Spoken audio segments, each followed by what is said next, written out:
Welcome back to the Ultimate Seattle Sports Show. Let's bring in Dave Softy Mahler of Sports Radio KJR, and always an emotional guy. Dave, first of all, how are you feeling after the weekend?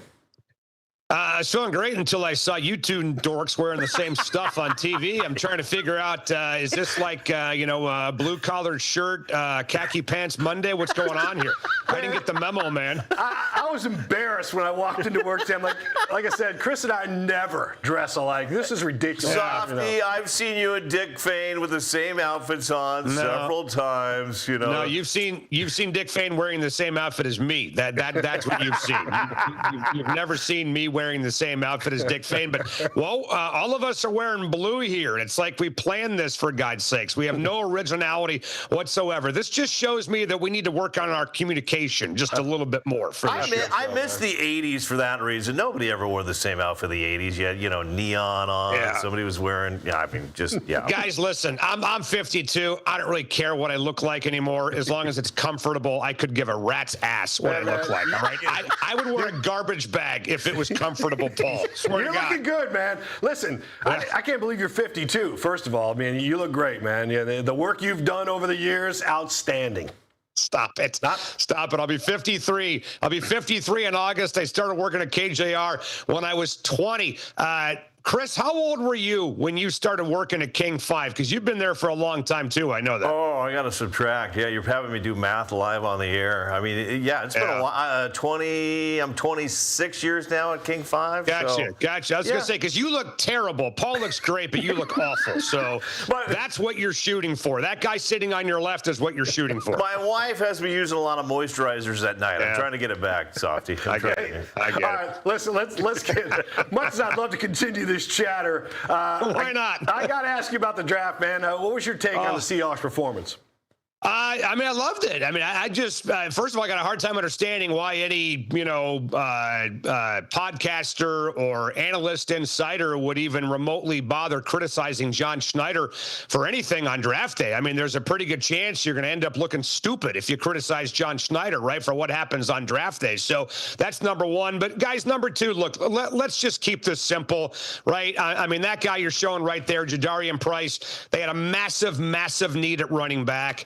And they took the best available, maybe a slight overreach. Maybe you could have said, hey, in a perfect world, this guy is maybe an early to maybe middle second-round pick. But on a team like the Seahawks that's trying to win back-to-back titles, that's got bupkis right now in the running back room, I love it. And I honestly think, Paul and Chris, that people are kind of missing the boat on this kid. I mean, you think about the fact that we're all talking about, and I heard you guys talking before I came on about how he wasn't even a starter on Notre Dame's football team. Well, he wasn't a starter because of the guy that went number 3 in the draft. That's why he wasn't a starter.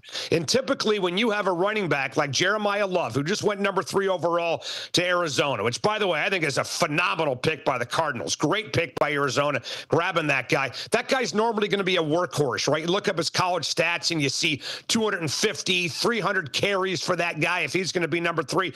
He only carried the ball 199 times, which was 33rd in college football.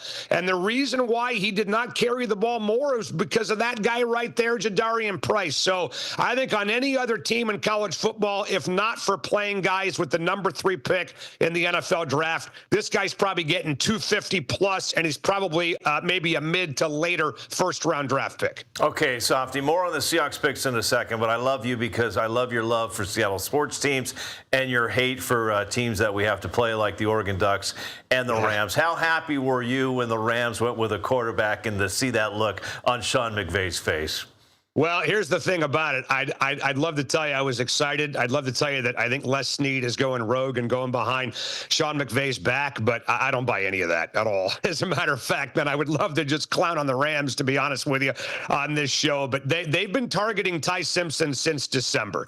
They honestly have. And Sean McVay was very aware of all of that. Trust me, Alabama had conversations I mean, if we can just put 2 and 2 together, we all know who the coach at Alabama is and what he used to do here in Seattle, right? So I think we all know the source on some of this stuff, but they've been talking to him since December and basically telling him he was going to be a first-round pick with one of their 2 first-rounders. And the story came out, a month ago, 2 weeks ago, whatever, that he had turned down like $6 million in NIL money. Well, now we know why, because the guy was going to be a first-round draft pick of the Rams, either 13 in the deal they got in the McDuffie trade or the Atlanta trade, or 29th. And I think they got wind that somebody else was probably working on Ty Simpson later in the first round, so they just said the heck with it, and they took him at 13. My fear for the Rams is this. That was a ready-made team anyway. Right, even before the draft and even before free agency, that pushed the Hawks to the limit in the NFC Championship game, as you guys know. Then they go out over the offseason. They get McDuffie. They get Jalen Watson. They bolster their secondary from Kansas City. They were a better team already heading into this draft. So they're even a better team than I think the one that ended the year last year, guys, unfortunately. All right, good points, good points. How about Bud Clark and Julian Neal? I mean, you get the feeling you could probably listen to those guys for an hour or so when they show up this week.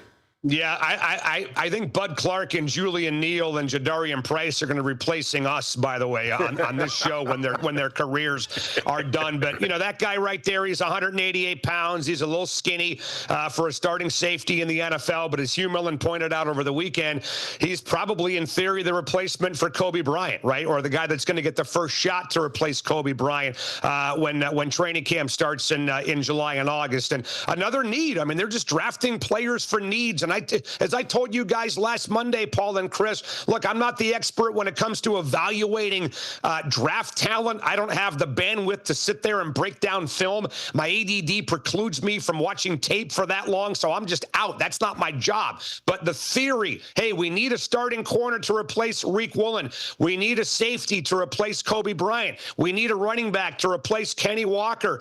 We need some competition for Anthony Bradford, right? Check, and check. They did all of that in this year's draft. And then turning 4 picks into 8 over the weekend, I thought it was a great weekend for John Schneider. How many peanut butter jelly sandwiches did Hugh Millen turn from 4 to 8? How many did he have this weekend? Yeah, I only saw him eat 1, by the way, so I don't know how many he consumed at the end of the day. The difference between Hugh Millen and me, by the way, is that he works out and I don't, right? So that guy is, eating 1,000 calories a day and staying in shape. I'm eating 1,000 calories a day and turning into the Pillsbury Doughboys, so I can't do what Hugh Millen does. But isn't the food great? Isn't that one of the best weekend parts about being at the VMAC for the draft? I mean, you get to sit in the players' lounge. You get to eat like a king. They had carne asada, chicken, ice cream bar, churro bar, the whole thing. Great salad bar, clam chowder. That's what I'm more excited. I'm more excited about the food than I am the freaking draft picks, guys. Are you kidding me? No,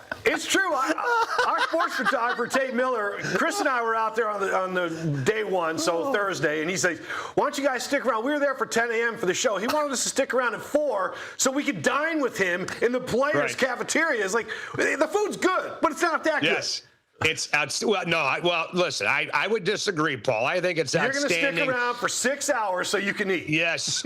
No, but if I'm there, I'm going to be consuming it for sure. I'll tell you what they do need to do at the VMAC, and this point has been made before. They need to turn the roof of the VMAC into a rooftop deck so we can all go up there and enjoy the view of Lake Washington. Like it. Good point. Have some kind of a deck, some kind of rooftop deck, whatever. So maybe you guys know with your secret sources can get on that for me. All right, let's get back to the draft. What do you make of this big guard they picked up, Bo Stevens, in helping out, adding some depth on the line there?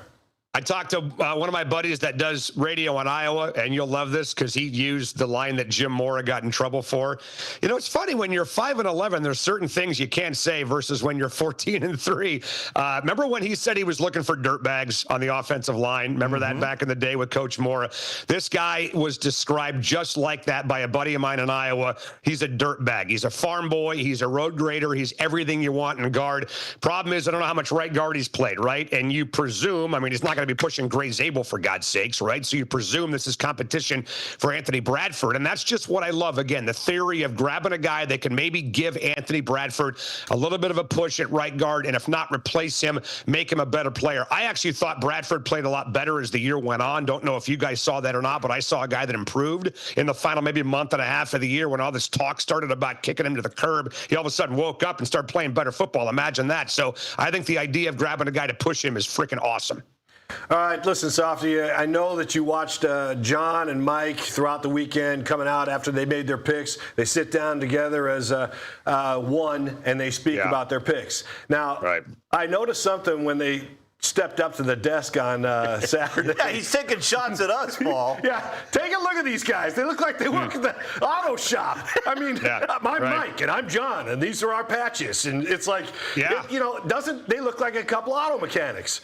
Well, first of all, they wore the same stuff a year ago, did they not, on draft day? Yes, they did. So how about we mix it up a little bit? I mean, guys, John, Mike, you guys are Super Bowl champions now. Let's dress like it, okay?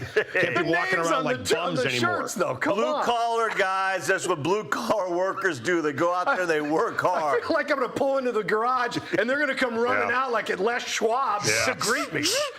You know, I tell you what, if you told Schneider you can work a day at the 76 down the street in Renton, I think he'd probably do it. He's the kind of guy that would do it.